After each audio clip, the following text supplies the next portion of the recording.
Picture this. You finally take the right financial step.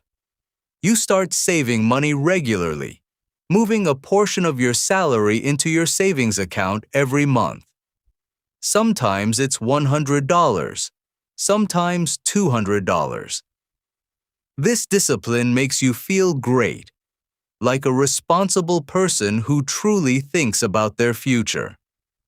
But one evening, when you look at your banking app, you notice a strange detail. You've accumulated $10,000 in your savings account, but because of the bank's low interest rate, you've earned a mere $50 after an entire year. Around the same time, you keep hearing people talk about investing, stocks, index funds, and the power of compound interest. And a question pops up in your mind. Where am I going wrong? Because while saving is a valuable habit, it won't lead to financial freedom on its own. This is the exact point where many people get stuck. They know saving is necessary, but they can't figure out how to turn it into investments. That's why today, we are going to clearly map out how to turn your savings into investments without panicking or risking your financial security. I'm Benjamin. If you also have savings eroding away due to low interest, don't forget to subscribe to the channel and give this video a thumbs up. Now, let's look at a truth that most people find hard to accept. Simply saving money will not make you rich. Don't get me wrong. Saving is vital, but it's just the beginning. By rule, your savings protect your money, while your investments multiply it. These two concepts serve completely different purposes. First, let's look at the numbers. Suppose you have $10,000 sitting in a savings account earning a 1% return. After 1 year, you have $10,100. Doesn't look too bad, right? But now, let's look at investing. Historically, global stock market indices like the S&P 500 have grown by an average of about 10% per year over the long term. If you had invested that same $10,000 here, you would have $11,000 at the end of the year.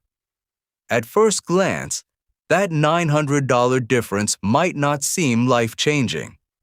But the real power people overlook is compound growth over time. After 20 years, the money saved at a 1% return becomes just $12,200, whereas the investment at a 10% return transforms into a full $67,000. With the exact same starting capital, two completely different outcomes emerge, as different as night and day. The real wealth gap in society isn't between high earners and high spenders. It opens up between those who settle for saving and those who turn their savings into investments.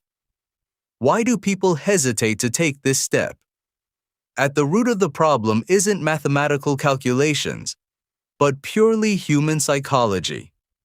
Saving money feels like anchoring in a safe harbor, whereas investing feels like sailing out into a stormy sea. Money sitting in a bank account gives a sense of security and is right in front of your eyes. Its value doesn't suddenly drop by 5% on any given Tuesday. Investments, on the other hand, are dynamic and constantly fluctuate. They rise one day and fall the next. These fluctuations naturally trigger an inner fear in people. Perhaps now you are thinking, "But Benjamin, I don't want to lose years of savings." That is a very understandable concern. For this exact reason, the transition from saving to investing shouldn't happen all at once, but step by step. Let's examine these strategic steps together. Step 1. build a solid emergency fund.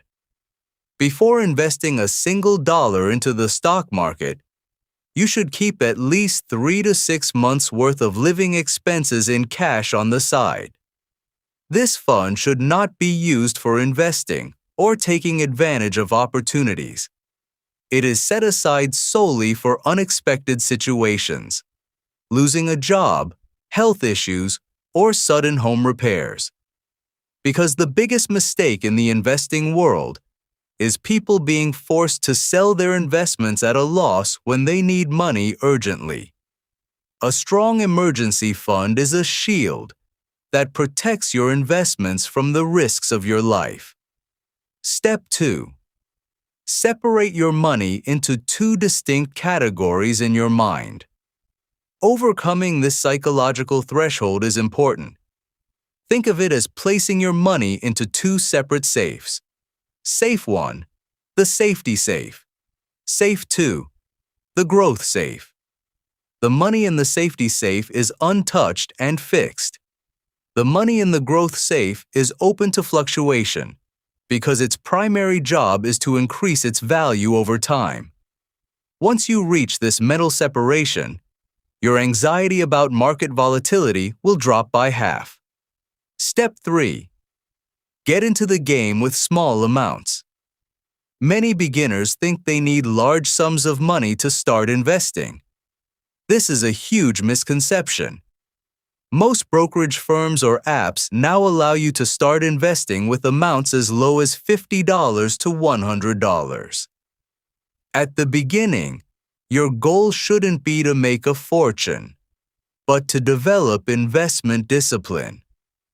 Because sustainable habits are far more valuable than good timing. Step 4. Focus on simplicity and stay away from complex tools. One of the common mistakes new investors make is jumping straight into complex financial games, such as day trading or investing in obscure crypto projects. Yet, in the financial world, the simplest strategies usually outperform the more complex ones. Index funds, for example, are a great instance of this. Instead of a single company, these funds offer you the opportunity to become a partner in hundreds of giant companies driving the economy all at once. Risk is spread out, stress decreases, and long-term growth becomes more secured.